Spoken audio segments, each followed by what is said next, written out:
If I help you, would you pay me? Ryan, virtue is its own reward. Is money all you think about? Don't you learn in business that rewards its own virtue? I guess you need help. So let's listen to Gobinath, Krishnan, with the topic Virtue is its own reward.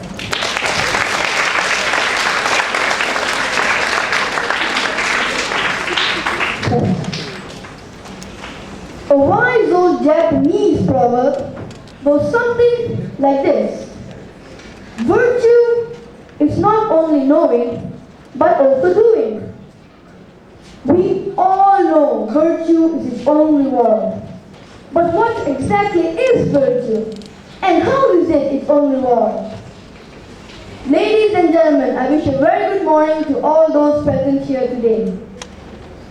The Oxford Advanced Learner's Dictionary defines virtue as behavior showing high moral standards. Quite simply put, if a person lives his life operating with integrity, his life will be full of the rewards that come from being a good and honest person. This seems easy enough, and there should be no question of whether or not this is the right way to live one's life. But do not forget, someone else also said, the devil made me do it.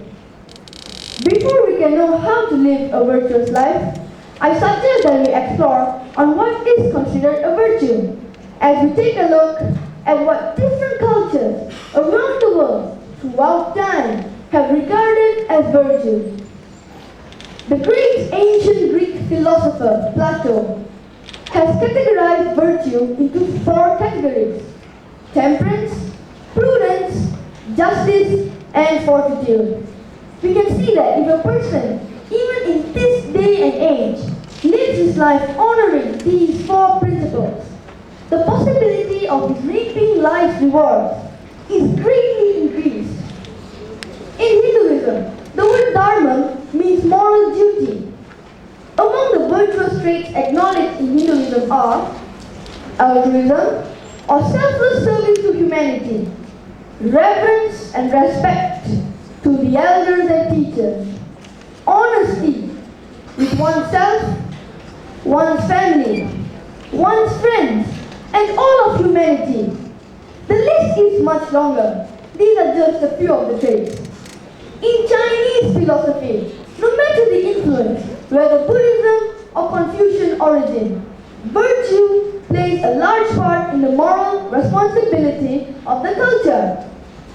Chinese martial morality further distinguishes virtue between morality of deed, which emphasizes on humility, loyalty, respect, and righteousness, and morality of mind, which focuses on courage, endurance, patience, perseverance, and will.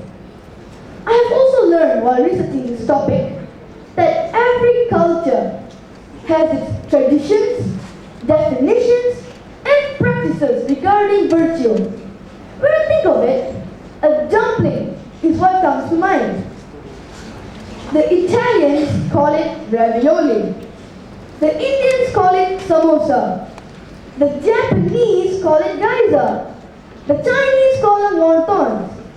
But the one thing, no matter what they are called, there's still pockets of dough stuffed with vegetables or protein. Virtue is like that. It's universal. It's inborn. And respecting virtue has its own rewards. Life is all about knowing the balance between good and bad.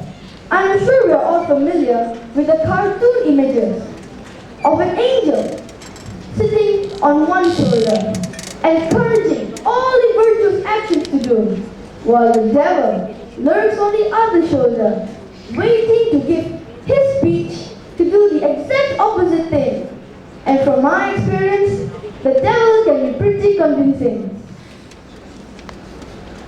No matter where a person is strong, human moral fiber does not change that much. We all openly face the struggles every time we have a choice to make. Do I eat the ice cream or do I eat the piece of fruit? Do I look up the answer in the back of my book? Or do I do what I can and learn for the next time? Do I tell the cashier she has given me too much in my change? Or do I keep the money? Part of learning to live with moral integrity is knowing how to act in these types of situations. Of course, I have simplified the examples, but you get the point. Remember the quote from the Bible, "Do unto others as you would have them do unto you." In a way, virtue is like a universal language. It's what binds all the diverse cultures around the world together. And that, in and of itself, is a reward. Ladies and gentlemen, thank you for your kind attention.